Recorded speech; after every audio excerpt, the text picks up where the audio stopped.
I'm Tom Patton for Aero-TV, and my guest now is Jim Zanino, Vice President of Sales and Customer Support for Bendix King. Jim, thanks for joining us again on Aero-TV. Thanks for inviting me.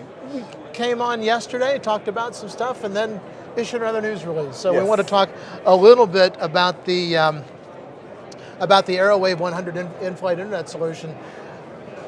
It's a product that is geared towards general aviation. Tell us a little bit about that and why you wanted to approach that part of the market. Yep. So the Bendix King AeroWave 100 was basically designed to go for basically light jets, turbine class aircraft, cabin class aircraft. It's a market that's not really covered that well with the current offerings in the marketplace. A lot of them are pretty expensive. And from hearing and listening to the customers, they want something at a lower price point so they could afford, not just for the equipment, but also for the services. So we came out with the AeroWave 100 product. Its list price is $19,995. Gives you high-speed internet service, 3G speed, so up to 200 kilobits per second. Allows you to do emails, texts, emails with attachments. So just like you used to use your phone like a year ago before the 4G networks came up. So it's great for a pilot in the front seat if he's looking to get weather, especially outside the country where you don't have XM. You can download weather, you can do flight plan over it, he can let dispatch know he's leaving a target if you're a charter operator. And it's for the guy in the back or family in the back. Say you're taking your kids on a vacation and the kids want to text their friends, teenagers are these, they always want to text. Yeah. They can text their friends the whole time during the flight, so they're just like they're basically back home. So it's a great activity for them. And if you're running a business, you could be connected to your business while you're flying from, say, franchise location to another franchise location. So there's a lot of productivity time that can be brought out with a product like this. How does it work? What's the connection between the airplane and the ground? Yep, it's satellite-based communication. So we use the satellite network, and like I said, it's 200 kilobit speed satellite service. And inside the aircraft, you have basically a low gain antenna on the top. You have a box, and you have an RJ45 port where the operator plugs in his own modem and then decides how he wants to distribute it throughout the aircraft at that point. What's really innovative about this particular product? The thing is the price point. So like I said, most of these other solutions are probably in the $70,000, $80,000, $90,000 range. So we're coming in about a fifth of the cost. So that's one part of the innovation, is the cost point. The other thing is the way we're going to be doing our services. So typically in this market, everyone always charged by the megabyte. So what we're going to do is actually give you an hourly type functionality where you pay a set fee per month for a number of hours per year that gives you unlimited service during those hours. So you have a set cost each month that you can actually plan if you're a business operator or an owner, you can put in like your operating costs for the aircraft. And it allows you to know exactly what you're going to be spending each month on this product. So it's a whole different way of looking at it.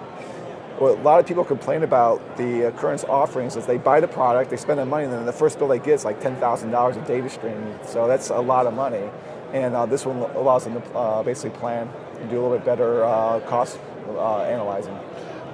What kind of market research went into finding that was the way that the pricing model needed to be done? Just talking to various operators in this marketplace. So we had people that, a lot of our dealers work on King Airs, they work on, Pilatus's, TBMs, all those different aircraft out there. They said, Honeywell's got products out there that didn't quite meet the market segment. We need a different way of looking at it. And so we've been doing a lot of talking with our dealers in the very customer network out there. When somebody goes to log on to the service, it apparently just looks like any other Wi-Fi that would pop up on their device. Yep. So you'll see the name come up, you select it, and then off you go. Yeah, it's just like if you're at a hotel or if you're on your phone, you're trying to connect basically to a server, it'll be one of the same type of system. Any latency issues with the satellite delivery?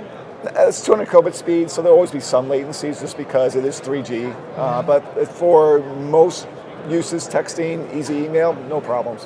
What does it do for the useful load for the airplane? The weight? Yes. The way the system is 5 pounds from the main box. The antenna is a couple pounds that sits on top of the aircraft, and then this is sworn after that, so very, very low penalties for it. Very light system. When you look at a product like this, what does it take to get it through the regulatory process? Is there a lengthy regulatory process to get something like this certified?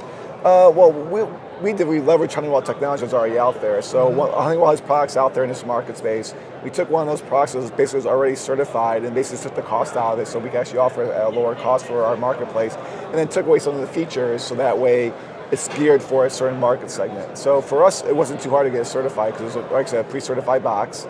Got the cost out of it. Could be installed with basically a 337.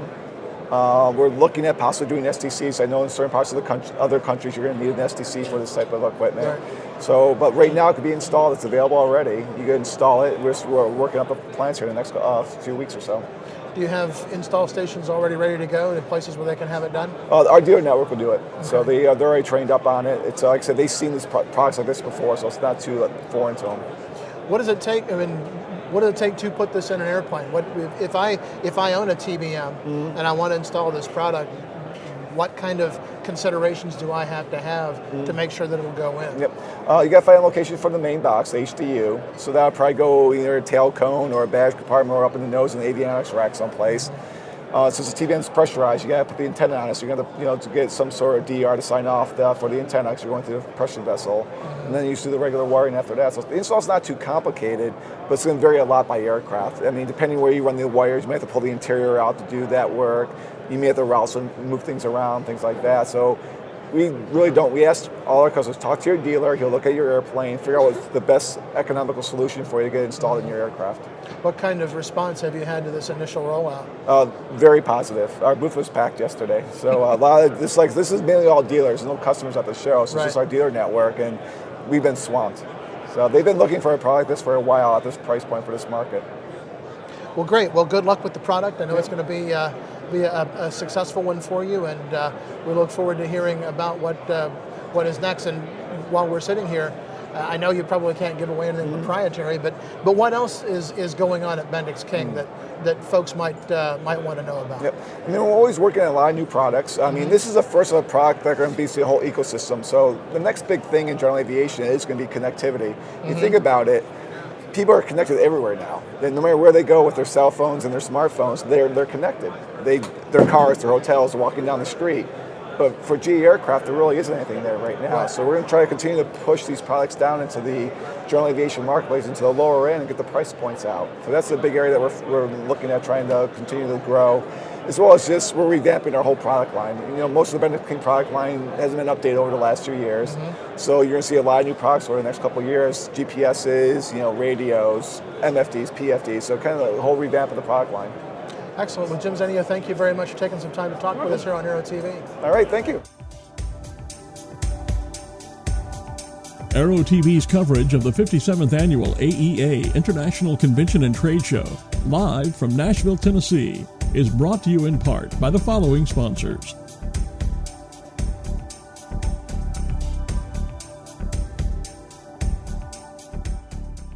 Sandia introduces the new SAI 340 Quattro TSO'd airspeed, attitude, altitude, and slip. With integral backup battery, safety never looked so good. See it now at www.sandia.aero. Ultra Electronics Flightline Systems presents the Oracle, offering intelligent power management for single and twin piston engine aircraft, and soon to be available in fixed-wing turbine and rotorcraft versions. Visit www.ultra-oracle.com for more information.